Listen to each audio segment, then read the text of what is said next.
My name is Doug Kinchy. I'm the director of the Kaufman Interfaith Institute, and I'm so pleased to have you here for this year's Sigal Lecture.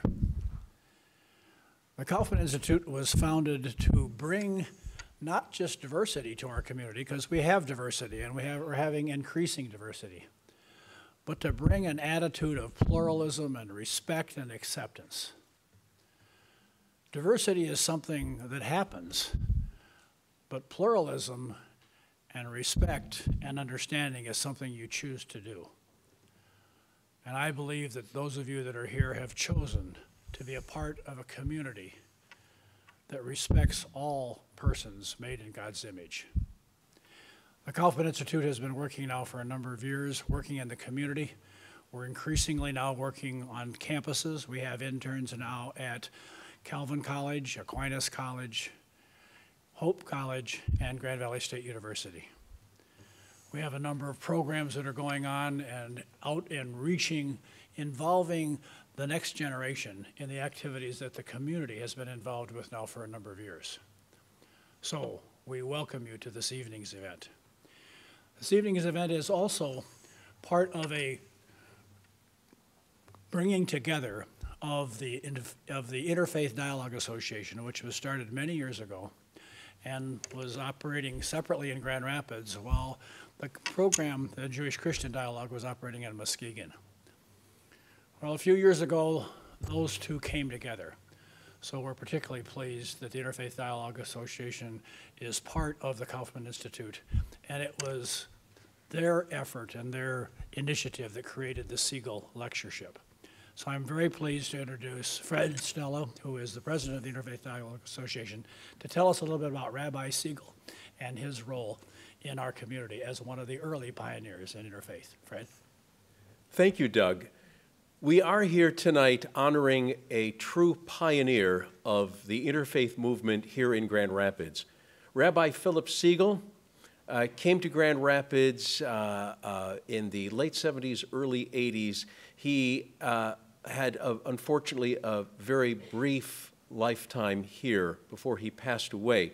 But in his time as rabbi of Ahavas Israel congregation, he performed many great works, bringing, at that time, keep in mind that interfaith dialogue was pretty much limited to Jewish, Christian, Protestant, but he still insisted that that be a part of his work. And unfortunately, I did not know Rabbi Sigal, except I did go to a couple of programs that he was involved in. And I was not involved in anything interfaith other than going to an occasional lecture.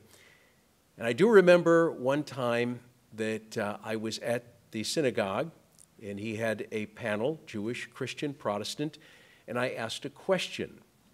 And the rabbi said to me before any question was answered, "You're not from Grand Rapids, are you? Are you from a bigger city?" I said, "Yeah, I'm from Detroit." "Yeah, it figures." That was my only contact with Rabbi Sigal to the best of my memory, but it was a pleasant one. His widow, Lillian Sigal, was a co-founder of the Interfaith Dialogue Association, and she currently lives just outside of Philadelphia, very active in interfaith there. And after his passing, several people in the community got together, and this was very spontaneous. It wasn't organized by Interfaith Dialogue Association. It was organized by supporters who said Rabbi Sigal's work should live on in some way. And they started a fund to allow lectures such as this to take place. And this tradition has continued now for the better part of 2 decades. We're very pleased to partner with Kaufman Interfaith Institute in this program, and we hope that you'll make a habit of this annual event. Right now, I would like to ask Katie Gordon to come up to the microphone, and she will introduce our speaker for tonight. Good evening, everyone. It's nice to see so many familiar faces. Before I introduce Simran, our speaker tonight, I just want to thank the people who were co-sponsors for this event, the Division of Inclusion and Equity, the Brooks College Community Reading Project, and the Religious Studies program at Grand Valley. I feel very fortunate to have gotten to partner with all of those different offices at Grand Valley to make this event really bridge across the campus and community. So if we can just thank them real quick. Thank you. So I am honored to introduce and welcome Simran Jeet Singh to Grand Rapids. As a faith leader who has dedicated his life to both advocating for social justice while also engaging with scholarship on religion and interreligious engagement, I'm sure there will be a great deal of insight we can all take from this evening's conversation, whether it be for our classroom, our congregations, or the community as a whole. Simran is currently an assistant professor in the Department of Religion at Trinity University.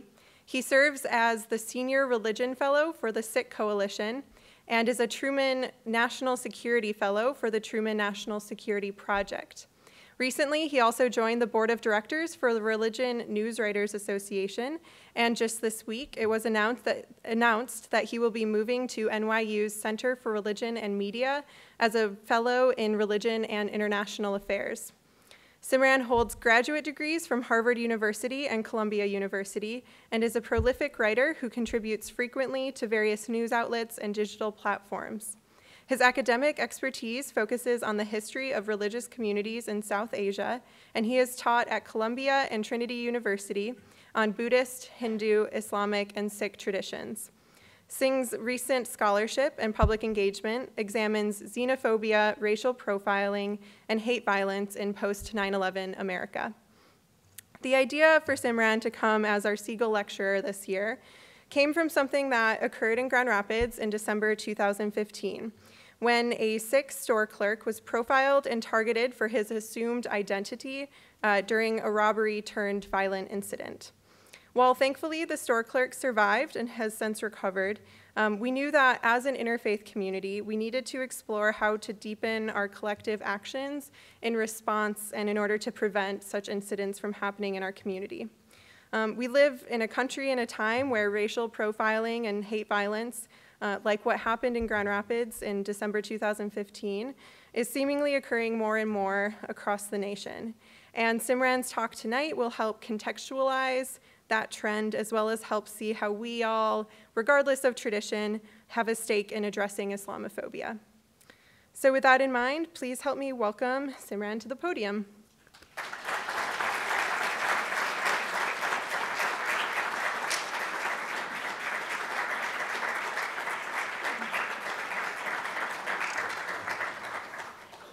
Good evening, everybody.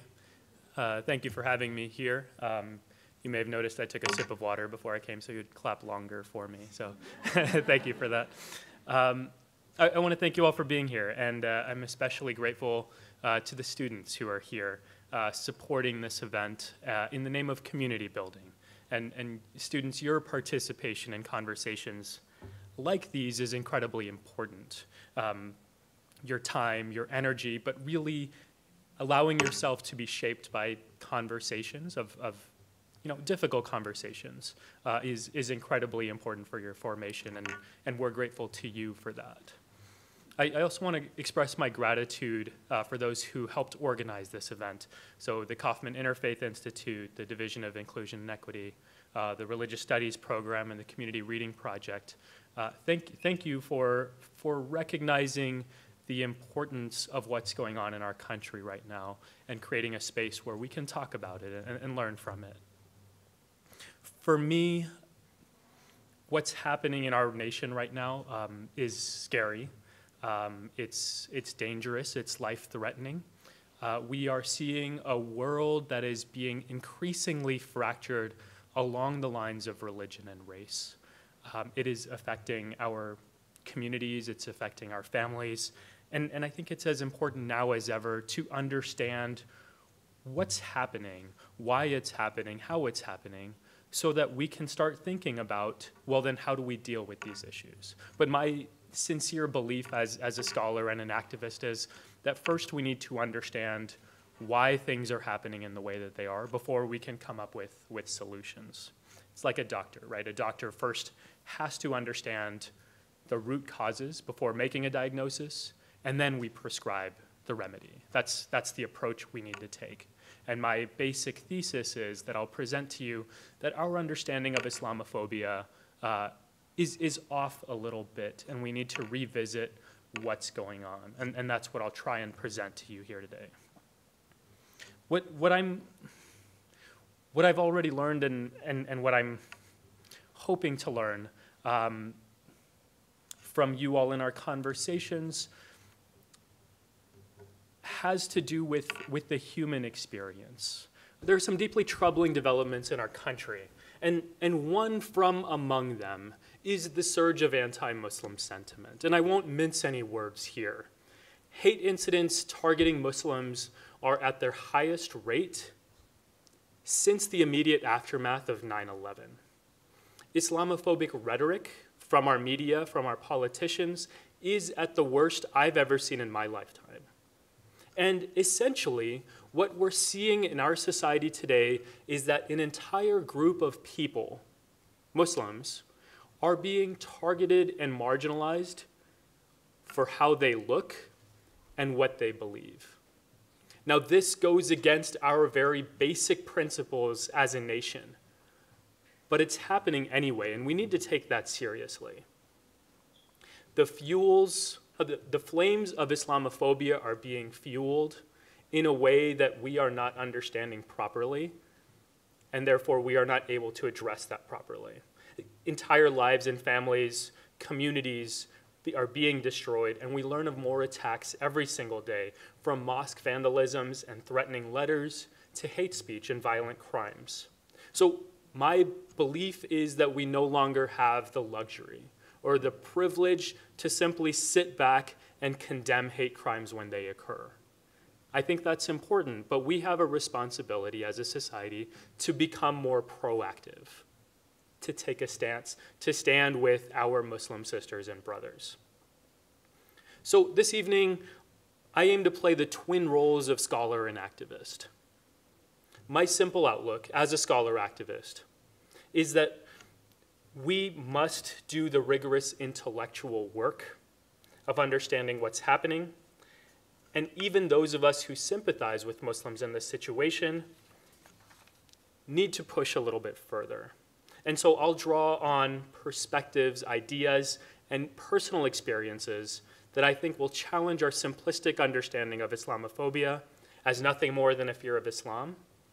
And I'll offer evidence to explain why I think it's more complex than that, and why we must look at Islamophobia at the intersection of religion and racism.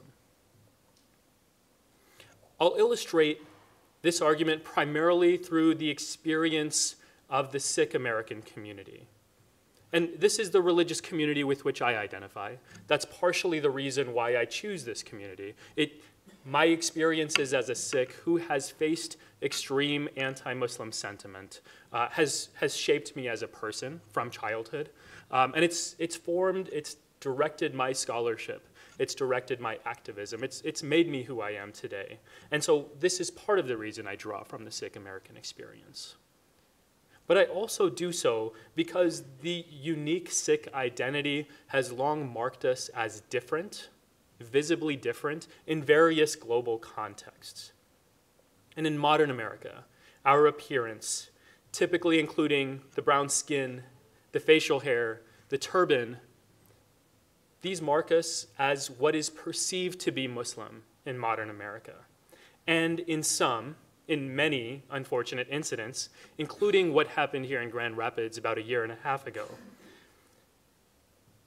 These are incidents in which people with animus towards Muslims have directed their hate at Sikhs. And this is why I believe racism has to be discussed in the context of Islamophobia. So what I want to do is begin with the story of a man named Balbir Singh Sodhi. Balbir Singh Sodhi was the first casualty of a hate crime in post 9/11 America. Just 4 days after the attacks after the Twin Towers were brought down, Balbir Singh Sodhi was shot down and murdered in Mesa, Arizona. And let me just begin by starting with his story. On September 15th, 2001, a man named Frank Silva Roque visited the Wild Hare, a local bar in Mesa, Arizona, where he openly threatened to kill Middle Eastern people. Roque was reported to have stated, "If one of them came into the door right now, I'd slit their throats." According to police reports, Roque was noticeably intoxicated and upset about the terrorist attacks of 9/11. He was kicked out of the bar, but before he left, he asserted that something was going to go down real soon and that it might even be tonight. Witnesses would later testify to hearing anti-Muslim speech from Roque. For example, his coworker reported Roque as saying, "We should round them all up and kill them.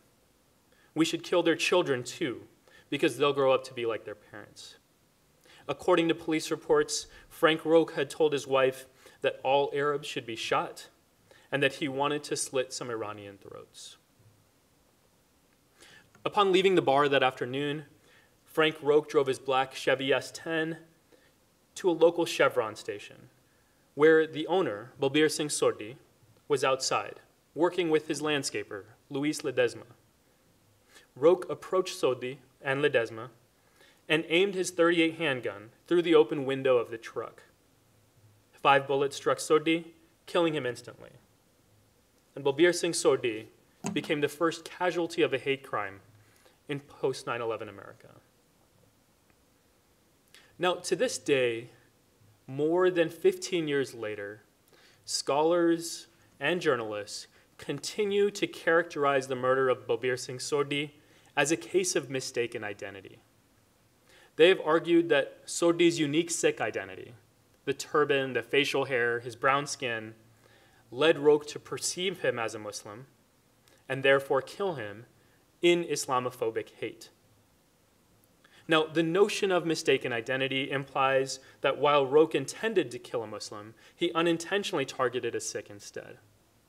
And so in the next 20 minutes or so, I'll explain why I think the framework of mistaken identity is both simplistic and problematic, and I'll present a more nuanced approach for understanding hate violence that takes into account key examples from our present context, such as the anti-Muslim rhetoric that we're seeing today, the recent massacre of Sikhs in Wisconsin, the brutalization of a young Jewish student here in Michigan, and the recent murder of an Indian immigrant in Kansas. So let me begin by discussing why the framework of mistaken identity is problematic. First, the term itself implies that there is a correct identity that ought to be targeted. It suggests that while Sikhs are the incorrect target, that Muslims should be the correct target. And in a society that has become increasingly skeptical about Islam and about Muslims, this is an incredibly dangerous subtext to perpetuate. In the case of Balbir Singh Sodhi, the murder would be just as unacceptable if the victim was a Muslim rather than a Sikh. So the framework of mistaken identity redirects hate violence towards a different minority community and actually fails to consider the root cause of such violence. Second, the term mistaken identity implies that acts of hate violence are unintentional. By characterizing a hate crime as a mistake, we diminish the agency of the perpetrator. And in doing so, we lessen the degree to which we hold the culprits accountable. So our current framework does not hold perpetrators accountable on the basis of their actions or motives, but rather on whether or not they got the right person. This is wrong. Third, the notion of mistaken identity is flawed because it gives us the impression that particular acts of hate violence are isolated and anomalous events. By focusing on the specific targeted community or intended targeted community, we localize, separate, and limit our understanding of the violence. So, for example, we focus on hate crimes on the basis of which groups are targeted. We talk about anti-Semitic hate crimes or anti-Muslim hate crimes without connecting these within the broader problem of hate. Over the last several months, mosques around the country have been attacked, desecrated, destroyed, demolished, vandalized. A few years ago, there was an attack here in Michigan State University where a young Jewish undergraduate student was beaten unconscious. They broke his jaw, they stapled his mouth shut, and they left him for dead. And approximately 20 people witnessed the violence. No one intervened. As far as we know, the attackers were neo-Nazis and members of the KKK that targeted him just because he was Jewish. Just yesterday, we learned of a Muslim family in Oregon whose house was broken into and vandalized with anti-Muslim speech, spray-painted all over the house. The house was destroyed. And I don't want to say the actual words that were used in the hate speech, but you can look it up. It's horrific. It's really ugly stuff. Yet, due to our approach of understanding hate violence as specific incidents, isolated events, we don't connect the dots. We're not talking about the patterns of hate that are ravaging our country. We're brushing them off as mistakes, as accidents, as random events. And lastly, mistaken identity is problematic because it gives us the impression that hate violence, that hate only occurs in specific moments of time. Looking at hate as an isolated event, we overlook the processes that are leading up to these moments. We see these instances as ruptures in time as opposed to historically developed things that are happening in our communities without ever really addressing them. And what we end up doing instead is we focus on the symptoms as opposed to the disease of hate. So, mistaken identity is a flawed tool for understanding hate violence in our society. It fails to question the intent of the perpetrators. It dismisses the culprit's accountability. It decontextualizes the violence itself, and it dehistoricizes hate by freezing it in an isolated moment of time.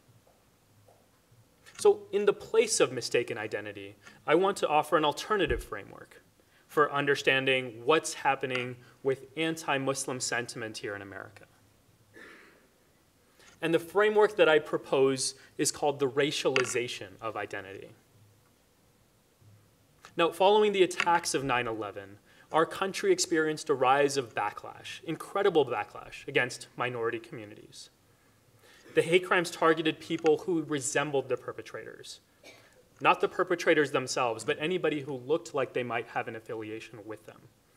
And this targeted violence crystallized a new racial category in modern America. And this is the apparent Muslim. Anybody who appears to be Muslim. It doesn't matter if you are or if you're not. It matters if you appear to be, if you look like somebody who might be Muslim. Now, it's not an officially recognized racial classification, but this has become a de facto racial category that has become a defining reality for all those who fall under its scope. The most adversely affected have been those belonging to Muslim communities, but this also includes people who belong to Sikh communities, Arab communities, South Asian communities, anybody who falls within our current stereotype of what a Muslim looks like. And let me share a sort of academic explanation of what's going on here by a scholar named Jagdeep Singh. While physical appearance normally correlates to race in the US, in many cases, the visible markers which distinguish the victims of post-9/11 hate crimes were not solely or even primarily racial, but actually religious signifiers, such as the hijab or the turban. In this context, these religious symbols became racialized indicators in the eyes of the vigilante racists that carried out these assaults. Although the subtlety of this distinction was likely lost on these perpetrators of hatred, the phenotypical coding shared by many of the victims of post-9/11 hate crimes was comprised of two distinct features, a religious and a racial component. The experiences of the Sikh, Muslim, South Asian, and Arab communities after 9/11 have offered convincing evidence of an ongoing process in which religious identity has become racialized. In each of these communities, race and religion have commingled to form an indispensable aspect of an othered identity, which is not only clearly outside of the nation's mainstream, but one that has been criminalized by the state. What has resulted is a phenomenon in which visible religious identity becomes the determining factor which renders individuals vulnerable to the phenotypically based social degradation and potential violence normally reserved for racialized minorities in this nation's history. Now, what Professor Singh is saying here is that the new racialized category of the apparent Muslim is determined according to the visible markers of race and religion. There's an intersection here that's important for us to recognize. These markers classify distinct peoples of various backgrounds, religious, racial, ethnic backgrounds, into a single category on the basis of similar characteristics, such as skin color, head coverings, and facial hair. To outside observers, it doesn't matter whether they are practitioners of Islam or not. It just matters that they look like Muslims on the basis of these racial and religious signifiers. The racialization of religious identity provides an alternative for the framework of mistaken identity. Here's why it's better. For one, it negates the implication of a correct identity for targeting and hate violence. It doesn't say get those guys instead, right? It says these people are all part of a single community based on our social constructions. This approach allows us to retain the distinctions between the two major religious traditions who are affected, Muslims and Sikhs, and it accounts for the perception by which Sikhs and Muslims are conflated without suggesting that there is a correct or mistaken target. The racialization of religious identity also allows us to historicize the construction of hate, to understand the process through racialization, rather than assuming that violence just occurs in transient moments. And this framework also allows us to place hate crimes committed against Sikhs within the broader context of hate violence in America. In essence, the violence is not mistaken. Rather, it just targets a newly racialized identity of the apparent Muslim. And such contextualization guides us to think about anti-Sikh, anti-South Asian, anti-Arab hate crimes within the framework or within the broader phenomenon of Islamophobia. Now, the racialization of religious identity helps us better understand hate violence against Muslims and non-Muslims alike. It specifically helps us understand what is happening in the perpetrator's mind when he kills Balbir Singh Sodhi. And let me return to his story briefly and tell you what happened next. After killing Sodhi, Frank Roque immediately sped off to a home that he previously owned and had sold to an Afghani-American couple. He fired 3 shots at their home before proceeding to a mobile gas station, where he fired 7 shots at Lebanese-American Anwar Khalil. Fortunately, no one was killed in these 2 shootings. So these shootings have not been told in sort of the public space, but they happened. And Roque then visited another local bar, where a patron reported him as bragging, "They're investigating the murder of a turban head down the street." When the police came to arrest him at his home later that day, Roque put up his hands in surrender and announced, "I'm a patriot and an American. I'm a damn American." On the way to the police station, Roque asked the officers driving the patrol car, "How can you arrest me and let the terrorists run wild?" He later added, "I wish that my punishment would be sending me to Afghanistan with a lot of fucking weapons." Frank Roque's words and actions reflect a racialized understanding of the Muslim other.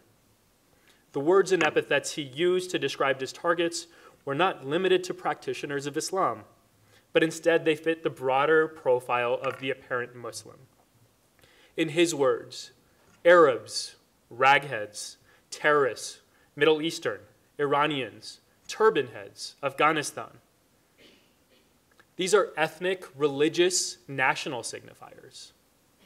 These are not just religious signifiers. This is racism here, based on a perception of the other. From this perspective, Balbir Singh Sodhi, a Sikh man, fit into his stereotype of the Muslim other. The brown skin, the turban, the facial hair is what Roque identified as the markers of the Muslim enemy. Further demonstrating this point, Frank Roque had also attacked Lebanese Americans and Afghani Americans. He folded different racial and religious communities into this singular classification of the apparent Muslim. And he held everyone who fell within this category responsible for the attacks of 9/11. Now here's a little bit of a monkey wrench. While the notion of racialized religious identity is an improvement on our understanding of mistaken identity, we have to also recognize that not all hate crimes are directed at people who belong to these communities because they are perceived to be Muslims. Some violence is perpetrated against specific communities precisely because of who they are. Now, this surprises us when we start thinking about violence against a minority community, but if we step back and look at the history of xenophobia in this country, there's not really a surprise for us there. We have numerous examples in American history of this directed targeting, and we don't have to venture far beyond the 21st century to observe this discrimination. We can look at discrimination on the basis of gender, right? The women's suffrage movement, about 100 years old in this country. We can look at race, an example to which African Americans can speak. We've marginalized people on the basis of their nationality. Japanese Americans can tell us about this. Their political ideologies with the ostracization of those in the Communist Party. These various examples demonstrate to us that there is a long legacy of directed discrimination in the United States.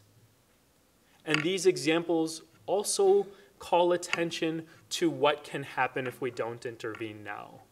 There is incredible urgency to guarding against the specific targeting of minority communities.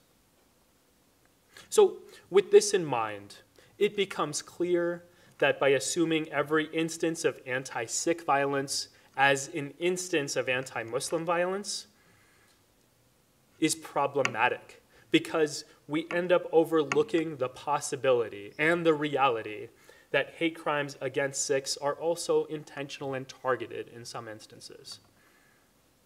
Now, the distinct religious identity of Sikhs has historically marked this community as direct targets of discrimination and xenophobia in various contexts. This cuts across time and space. It's just as true in the homeland of Punjab as it is in the diaspora. And it's just as true today as it was around the time when the religion itself was founded 500 years ago. The first documented race riot against Sikhs in America occurred just a decade after their arrival here in the US. 1907, there were riots in Bellingham, Washington, where Sikhs were targeted and run out of the city.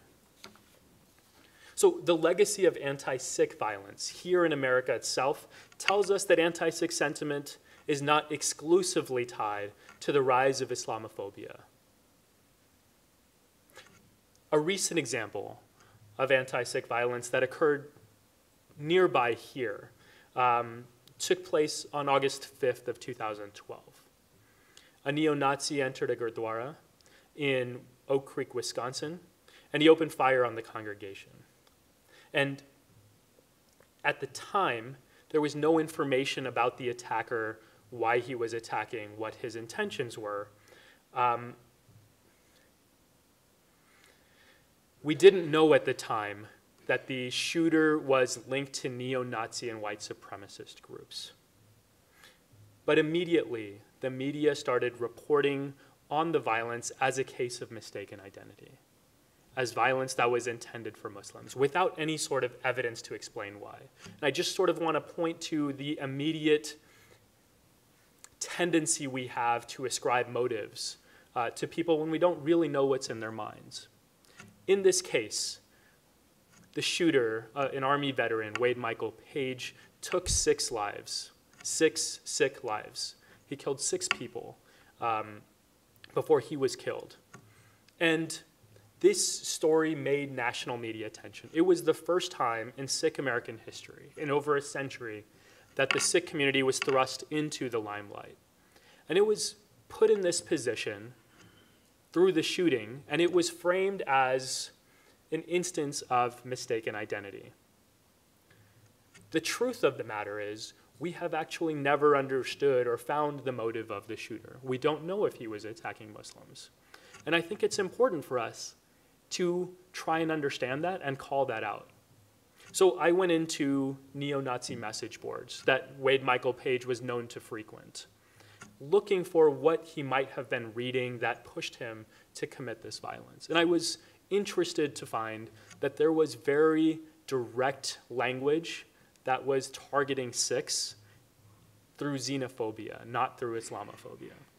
So let me give you an example from Hammerskins, which is one of the most violent neo-Nazi groups in modern America. One commenter gave his response to the massacre in Oak Creek, and he said, "I see these towel-headed Sikh assholes walking around my city also. It disgusts me. What is this vermin doing in Wisconsin? There are no tears which I'll be shedding for these useless eaters."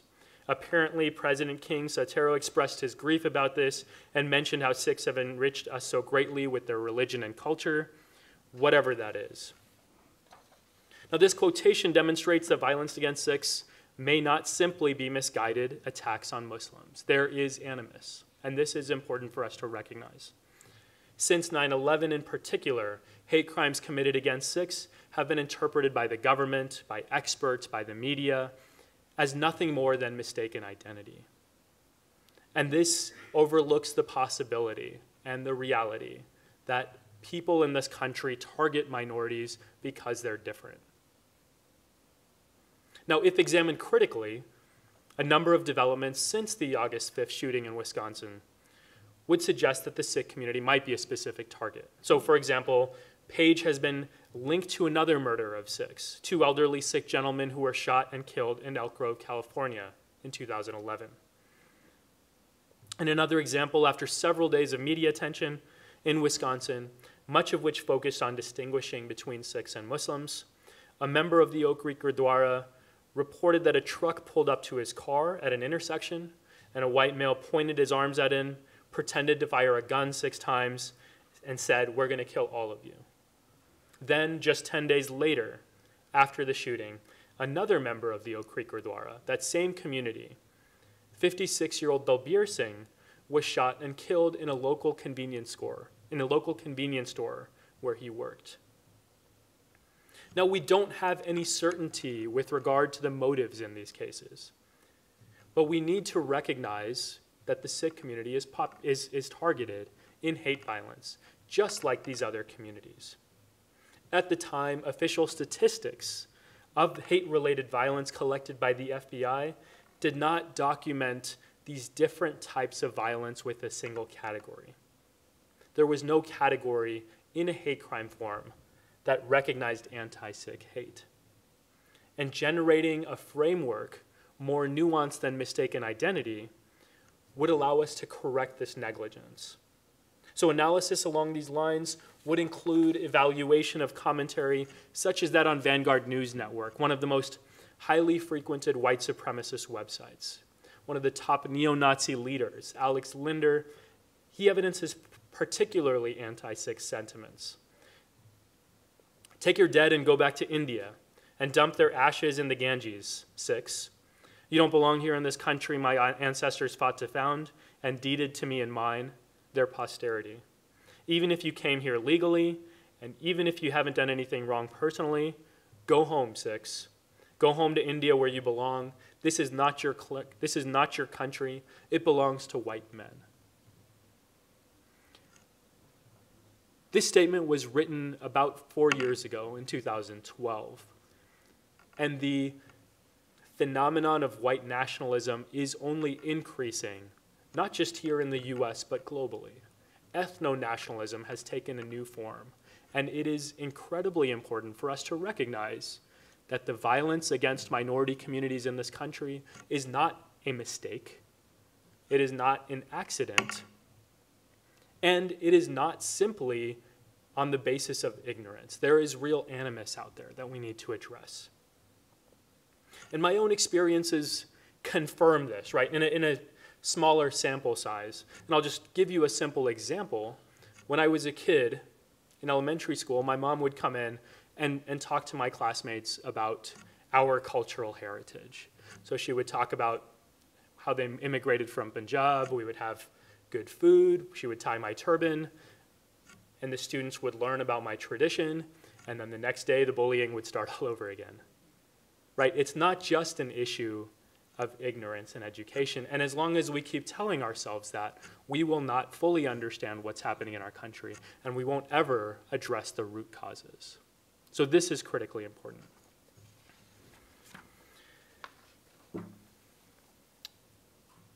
A final point that I'd like to make is that this type of discrimination that we are seeing filter down into our society is being sanctioned by our own government. And I don't just want to point to our current political leadership. What I want to point to is the fact, the reality of systemic, institutionalized discrimination. What we have in this country is a system of laws and regulations that have been created for a particular group of people that leaves out others. It excludes people who look different, who believe different than what's considered normative. And I'll give a very simple example of this that illustrates how this works. If a Muslim or a Sikh or a Jew maintains their articles of faith, if a hijabi Muslim woman or a Sikh man with a turban wants to serve their country here in the US, wants to give up their life for the American people, they are asked to abandon their faith. They have to choose between their religion and service.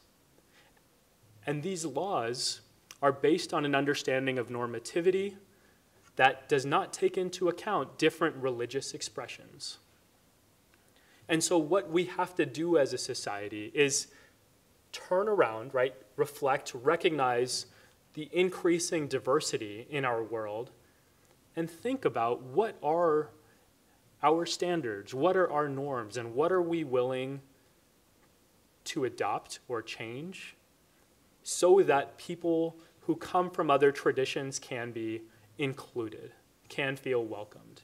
And we know that those who feel unwelcome are the most likely to be radicalized. So this is not just a matter of welcoming people and strengthening ourselves, it's also a safeguard, right? This is a way that we can make our nation more secure, more safe, healthier.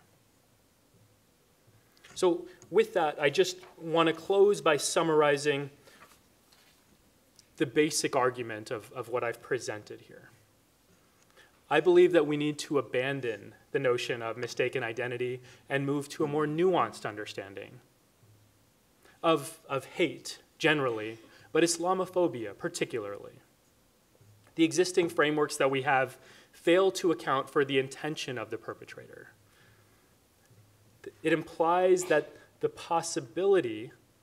it implies there is a possibility for a correct target of bigotry, which I reject. It isolates hate violence to particular communities, and it focuses on momentary symptoms rather than the systemic problems of hate. And at the end of the day, we end up diminishing the agency of the perpetrators. My suggested alternative, racialized identity. It helps us better understand hate violence against multiple minority communities based on how they are perceived in modern America. And this is especially pertinent in the context of post-9/11 America, where we have conflated race and religion to form this new category of the apparent Muslim. The story of Balbir Singh Sodhi, the first hate crime casualty in the post-9/11 context, evidences the backlash of racialization at work.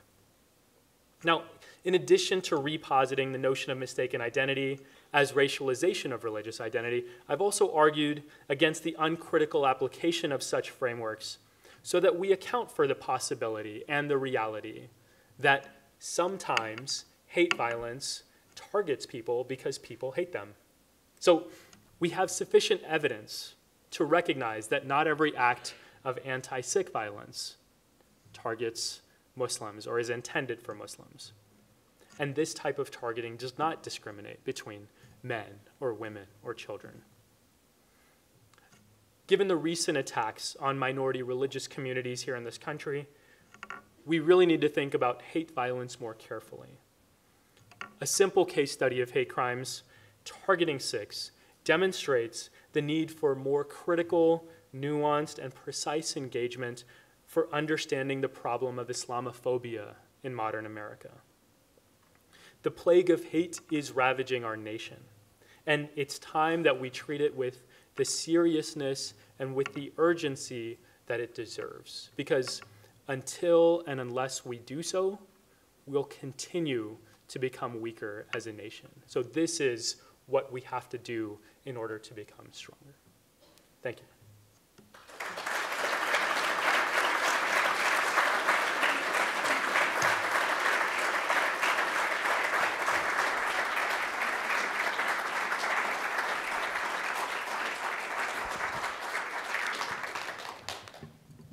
If anyone has questions, then they can make their way up either aisle and ask them to Simran.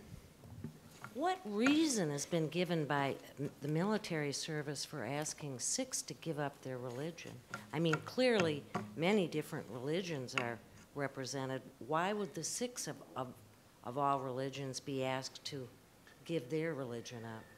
Yeah, it's a good question, and I'll answer that in two different ways. The first is the particular answer. Explanations that have been given by our military and political leadership include the importance of maintaining uniformity because that preserves the spirit of collectiveness. There have been arguments about the dangers and threats posed by facial hair for sealing a gas mask. And the third argument has been that people would become confused about who is on which side in enemy territory. Now those are the three main arguments, and in each of those three we can easily debunk. Right? I think the third is the easiest because you're wearing a military uniform, so people know who's on which side.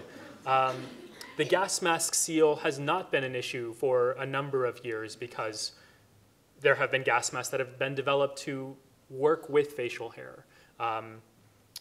And the third argument about the spirit of uniformity and teamwork and collectiveness, I'll simply say this. There have been, it was only in the 80s that there was an implementation of a ban against religious minorities with articles of faith in the military. Up until then, Sikhs served and there were no problems. World War I, World War II, Vietnam War, no problems. In every other military around the world, Sikhs serve side by side with their fellow country people, no problems. Right now, we have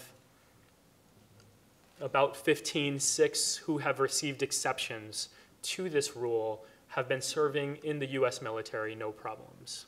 And so none of these arguments really work. But there's still resistance. And this is the sort of second answer to your question.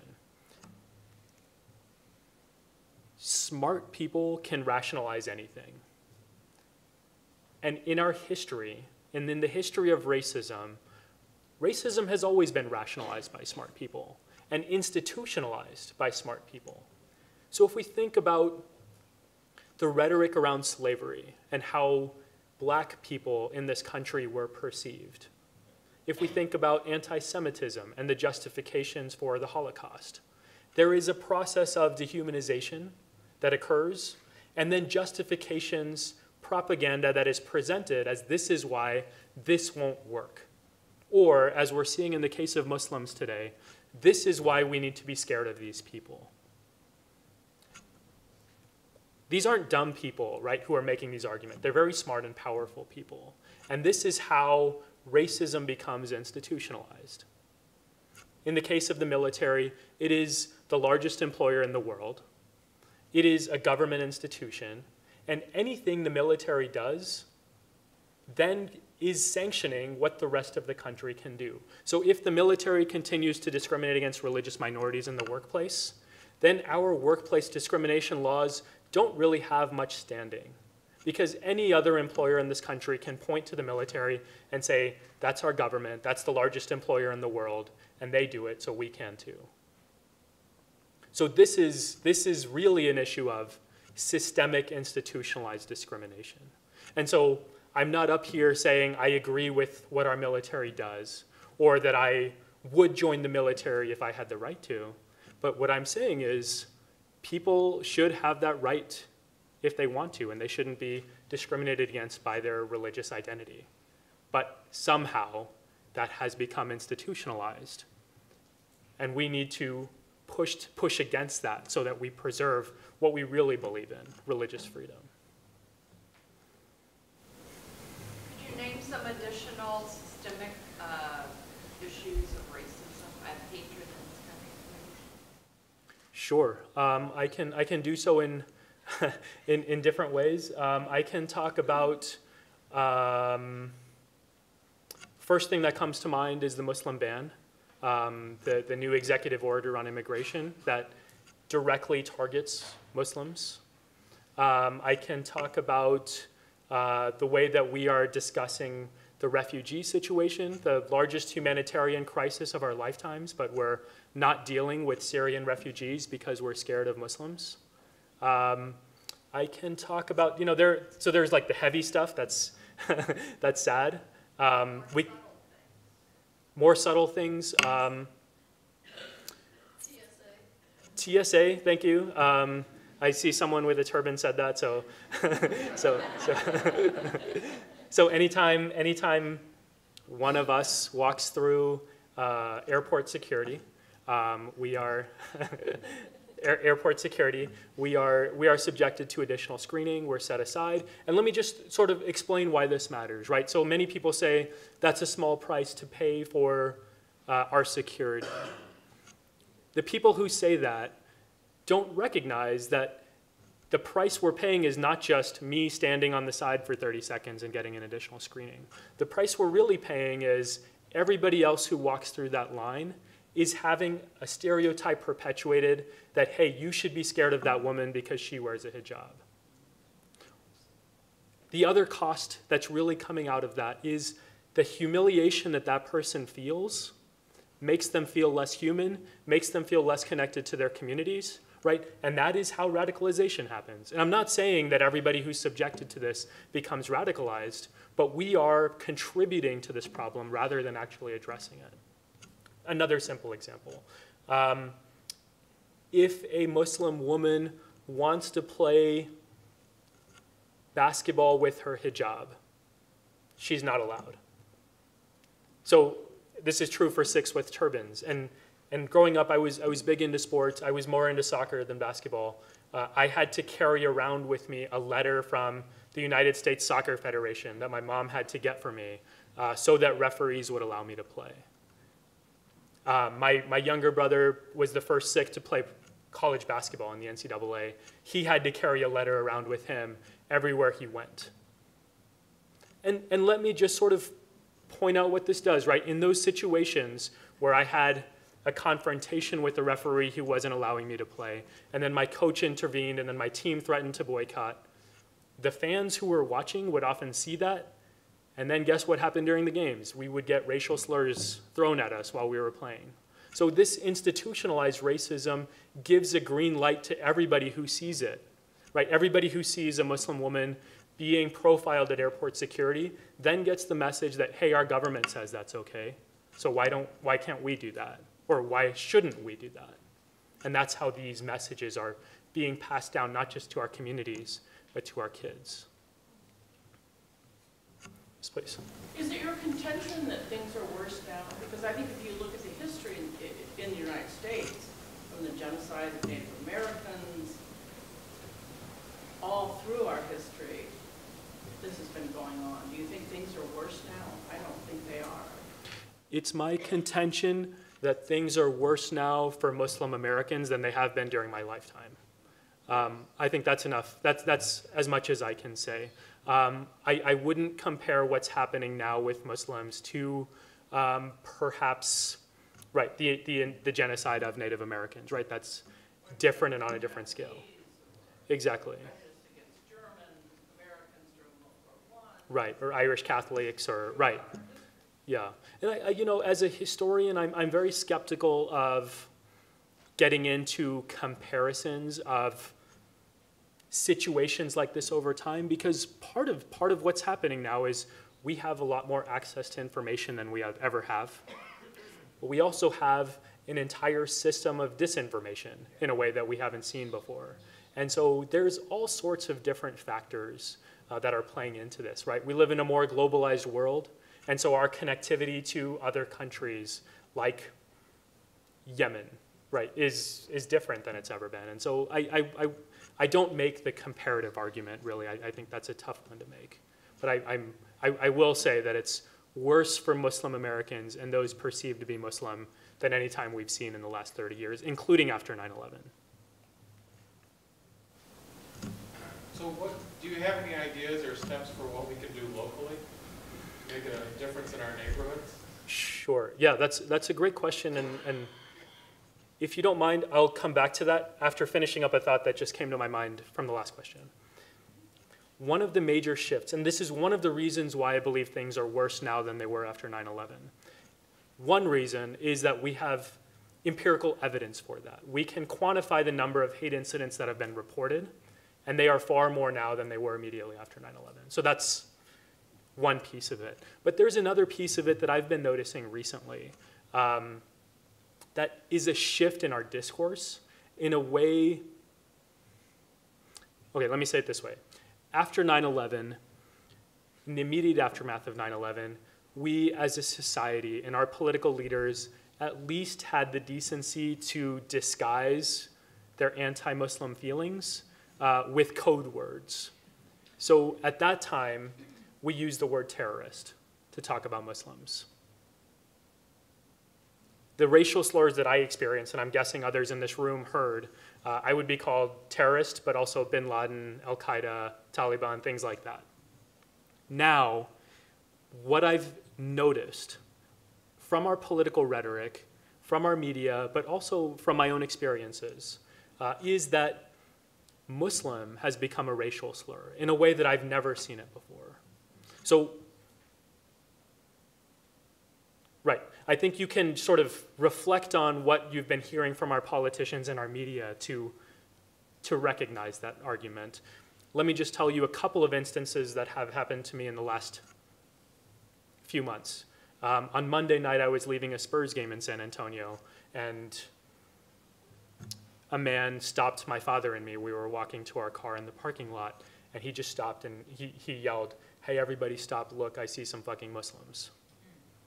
Okay, so Muslims, that was the slur that he chose to use, right? And he wasn't choosing, but that's what came to his mind.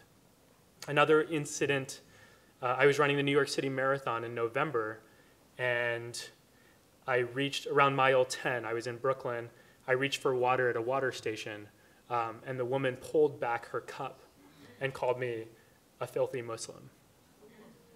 And that sort of thing I've been hearing a lot about, I've been seeing, and that is something that tells me that there's something very different about what we are doing right now with our anti-Muslim sentiment. It has, and this is a point that I made earlier, it has become okay, right? We are all getting the message to attack people because of their beliefs, because of their devotion to Islam because of their status as Muslims in a way that I have not seen in my lifetime here in America. And I'm relatively young, I think. I'm about 30, so in the last 30 years, but I see many of you nodding your heads, and yeah, I can't remember a situation here in the US where it was publicly acceptable to target people because of their religious identity. I find that incredibly disturbing. And nobody's talking about that. So, sorry, your question about what we can do. I forgot.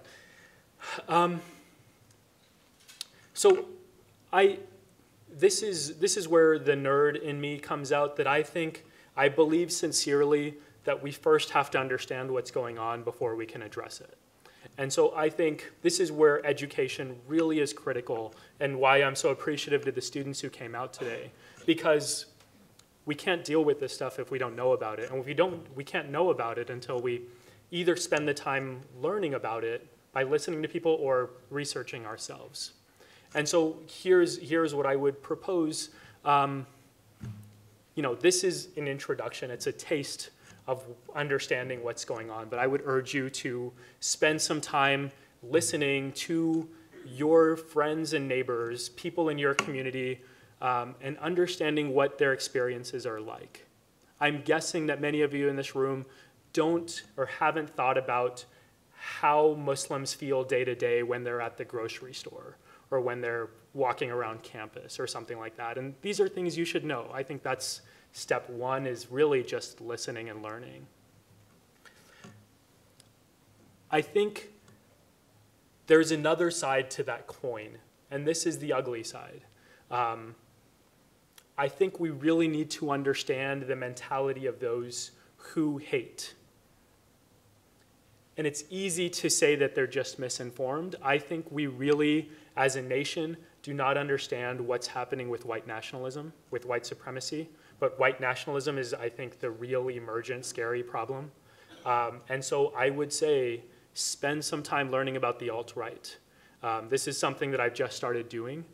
It's a lot scarier than I thought it was. It's a lot more pervasive and influential than I thought it was. Our White House currently is being led and directed and advised by people who are part of the white nationalist movement, who have their hands in the alt-right. And we're not really taking that seriously. And I would say take it seriously. I think if you spend an hour learning about what that is, that will open your mind to an entirely new universe of understanding what's going on in our country. So that's, I think, step two. And then step three, and this is where I think things get nice and happy again. Our rhetoric in this country right now is ugly, and those who disagree with our current leadership are spending a majority of their time pushing back, resisting, and complaining. And I think that's important. But there's another piece that I think is really missing right now, and that is we aren't doing the work for one another that we need to be doing. And what I mean by that is there are people in our communities who are really hurting, and we're essentially ignoring them and going off to fight our fights and fight for them or on their behalf. And what I think is really important in this moment is that we affirm those who feel marginalized. So spend some time after you listen to those who are being marginalized. Spend some time thinking about, well, if these are the problems that they are raising, then these are some things that I can be doing for them. And they're generally universalizable, right? Like I can say with fair certainty that Muslims and Sikhs and South Asians would feel affirmed if you just spent some time talking to them and listening to their problems, right? Like that is, for me, that's a godsend. I love when people do that. I just want people to acknowledge my experiences, and I think that's true for a lot of us. But each community has its own particular issues that it's dealing with. And so once you spend some time listening to them, ask them, what would be helpful to you? What can I do? And I think that's really the best way to do it. Me as an outsider coming in and saying, you should organize this for your community or that is not as helpful as if you ask them particularly. So that's what I would encourage. Yeah, so here's what I've seen in Grand Rapids so far, and I've been actually incredibly heartened by my time here.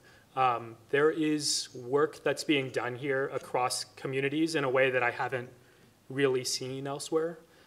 So the Kaufman Interfaith Institute, excuse me, the Diversity Inclusion Office at Grand Valley State, these are, I see them as bridge builders, and let me just close that by saying, the leaders who were at dinner tonight, the interfaith programs here, they are doing real bridge building work in which they are actually a community in a way that I don't usually see around the country. And I would encourage you to get involved with those groups. It seems to me, and you can ask around and find out more, but it seems to me that they do a good job of hosting these conversations and bringing people together. So I would encourage you to speak with people like Frank or others in the room who are of different religious identities, because many of them are involved with the interfaith programming. I was just saying that each human being has prejudices. Nobody is pure of prejudices. But when you act on your prejudices, you discriminate. And it seems to me that the issue of fear is the cause of discrimination against Muslim, against Sikh, against Jewish community or whatever. How could you, and what do you advise? And I agree, by the way, with everything you said, is to eliminate that element of fear that the people have because of the general perception, oh, Muslims do this and, you know, Sikh do that. How could you, what advice would you give to get that fear out of everybody's mind? Yeah. So we don't discriminate against each other. Yeah, I think it's a fantastic question, and it's a tough thing to do, but I think from what I understand, I think the solution is simple. The enactment of it or the implementation of it is very difficult, right? So the basic premise is that we're all racist, right? We are conditioned by our society to have prejudices towards people on the basis of their appearance. And so how do we deal with that in a way that we don't end up acting out of fear based on these assumptions? And I think really, if we're saying that the core of this fear comes from assumptions about the other, then we have to attack those assumptions. If our fear is causing us to dehumanize people, if that is the source of the problem, then we really need to begin humanizing people. And that happens through engaging with people, right? So it's very easy for us for someone to say you get rid of fear by, reading these 10 books and just knowing the 5 pillars of Islam or whatever. But what we see, studies after studies after studies show us that the people who are able to tackle Islamophobia are those who know real life Muslims, right? It's a very simple solution, right? You just have to engage with people in order to challenge these assumptions. I think, frankly, right, I'll say it openly, in a place like Grand Rapids, it will be harder to do that than it will be elsewhere, just because of the numbers, right? So I'm based in New York City. There are thousands of Muslims around me. I interact with them every day. It's very easy for me to have human connections with Muslims and attack those stereotypes, right? Because the guy who is at the convenience store next to me is a Muslim, and he shows me pictures of his daughter, and he's a runner too, and so we connect on that human level. Here, in a place like this, you have to make the effort on your own, right? It won't happen when you go to the grocery store and just run into people. You have to cultivate that. You have to want it. But I encourage you all to do that because it's the only way that I know to really tackle that fear. So we have time just for, there are 2 questions up front. I see a third question. So why don't we have all 3 questions asked, and then Simran can kind of answer and give a conclusion. Would you talk some about the implications for our religious institutions of what you're talking about here? It seems to some of us that there has to be a deep spiritual foundation in order for this to succeed? Great, thank you. Hi, everybody. My name is Morsi Salim. I'm the religious leader for Muslim community in Grand Rapids. Just, I do not have a question, but really I would like to thank you for your presentation today. I would like to thank everybody who participated for this session today. Just, I have very comment quickly. I came to Grand Rapids 2007, and I had no idea about English in that time, and some friends used to drove me to make shopping and go to the hotel somewhere. And I went one time in that year, 2007, to Meyer, and I had a lady, and the very young, her daughter was very young, maybe 5, 6 years old. I wear my dress like this in that time, and the young child was screaming. I had no idea what she was talking to her mom. She said, Mom, Bin Laden, Bin Laden, Bin Laden. And I told the guy who drove me to Meyer, what she's telling her mom, why she's scared. He said, because she is afraid of you, because you dress differently than, and just to compare this day with just a few months ago, I went to IHOP with my children for breakfast, and there is a young lady with her mom, old lady. We're sitting in the other table next to me.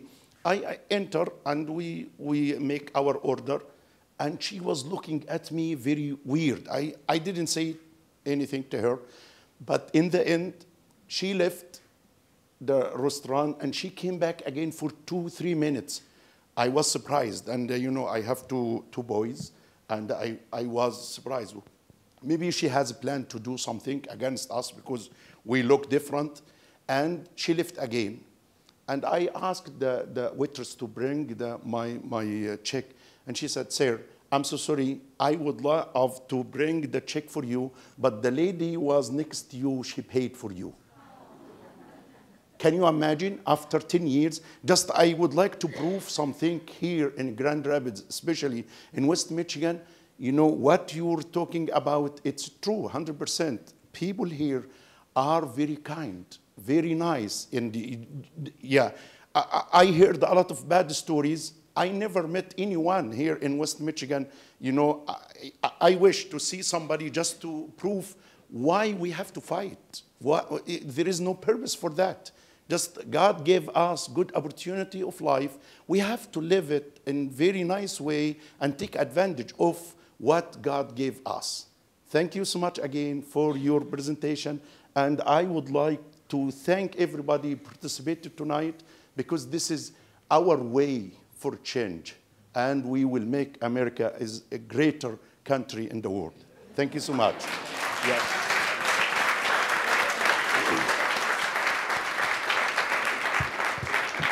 I have one more quick question, if that's okay. So tomorrow is Transgender Day of Visibility, and while you were speaking, I was at least personally noticing a lot of parallels with people with different sexual identities, gender expressions, gender identities that don't necessarily fit into heteronormative or gender-normative expressions, particularly in this country.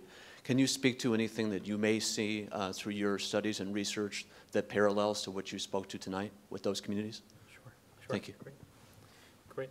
Let me quickly start by affirming two of our last two comments. Both of you, the woman who volunteers with refugee communities and the imam, what you are telling us is, in my personal experience, reflective of what I've seen, and that is there is a lot more light in this world than there is darkness. There's a lot more good in this world than there is bad. And I don't mean to stand up here and tell you that everything is bad, but there are things that are tough, and we need to deal with them. But at the same time, right, these moments, just think about what the imam said, right? It was the simple act of somebody he didn't know paying for his meal, and this is a story that stuck with him, and he felt moved to share it with you all, right? These are the types of things you can be doing for people in your community that just show a little bit of love, right? Let people who are experiencing a difficult time know that you are there for them. That is the definition of an ally. So I think that's where I would like to go with that.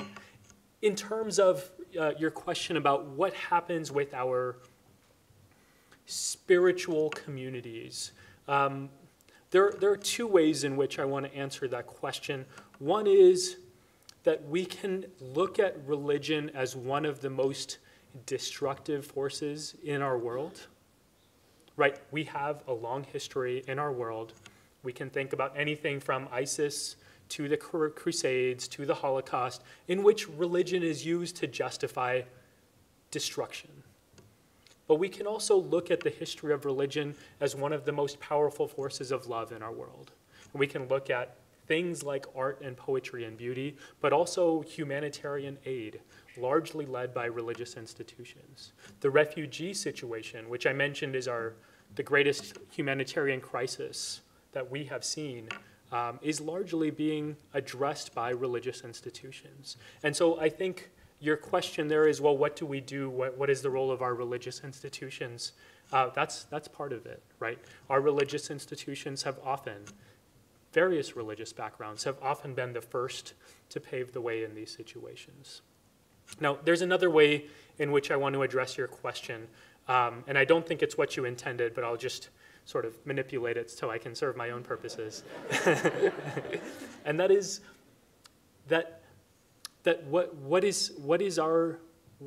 how does this affect our spiritual communities, Islamophobia? And this is, the manipulation here is to say, how is this something that affects us even if we're not perceived to be Muslims? And here's what I want to posit. That situations like this in which people are being dehumanized can be dehumanizing for us if we remain silent or complicit in those moments. And so there is, thank you, there is a real opportunity, right? We can look at it as a problem or an opportunity. And what I would say is there's a real opportunity to cultivate our own morality, our own sense of ethic, by engaging in issues that don't affect us personally, but we push and say, hey, this is something that is morally wrong and we want to stand against it, right? So this is a real opportunity for us to develop ourselves spiritually. This is what Foucault calls the technology of the self. You engage in a disciplinary practice because you think it's right, and that creates more agency for you because you are forming a new ethical self. You're making yourself better. And so next time down the line, when push comes to shove, it's easier for you and more intuitive for you to respond in a way that is right, even if it might be difficult for you personally, right? And this is what my tradition teaches me, the Sikh tradition, and this is why it's so important for me to stand against Islamophobia when we are not the community that are the direct targets. And I think there are many religious communities who would preach the same message. And so that is my sort of manipulation of your question to serve my purposes. And the last question, and this goes very much along the lines of what I was saying before. We can look at Islamophobia as a particular phenomenon that targets people who are perceived to be Muslim and bracket it out and say this is a problem for those who look like Muslims or those who are Muslim. And what I've suggested earlier is that when we do that, we are never addressing the real problem of othering or hate at its core. All we're really doing is saying, hey, let's fix this and deflect the hate that they're experiencing onto other communities on the basis of their religious, ethnic, sexual, gender, or any other identities that we have. And so one thing we're learning as a society, and I'm seeing, if there's one good thing that has come out of this election and administration, I would say that we are seeing a recognition of intersectional identities in a way that we haven't before. If you look at the Women's March, for example, right, it wasn't just a women's march. It was women standing with Muslims, standing with trans people, standing with people of all identities, and they were all saying, we're only going to fix this if we stand together. And so that solidarity has to come. And so for those of you who are there saying, well, I'll stand with the Muslims, but I won't stand with these other people, what you're really saying is, I'm okay with this sort of discrimination, but I'm not okay with that sort, right? So you're still part of the problem. So my sort of closing message is that solidarity has to happen. And until it does, right, we'll continue to be in this mess. And it won't just be the Muslims or the Sikhs or whoever, it's everybody else who belongs at those intersections. And that's really all of us. So anyway, thank you all for being here. I really enjoyed it.